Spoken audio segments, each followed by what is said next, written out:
Pēdējā laikā es jūtos tā kā vēl nekad.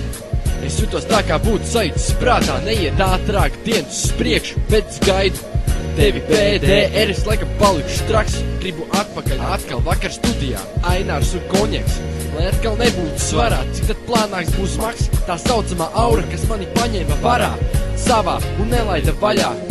Un kas ir tagad? Stāv studijā, vietas uz lapām nemetās.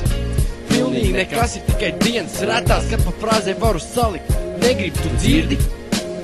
Uz vietas palikt es, viss ir apstājies, kā būtu izslēgt kāds hess.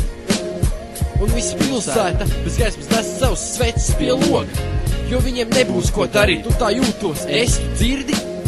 Nelaid postā, es ceru, ka Rīgas lidostā tevi gaidīšu es, lai turpinātu celt kā ar spainu smelt domu sūdzes uz bītiem, dienām, naktīm un rītiem, simtiem, klausies, jābeidz makarons rīt mūsu plāns, nevis ceļās, bet krītas varu gaidīt, bet cik gan ilgi vēl, ko? Tādēļ prastu brauc šurp,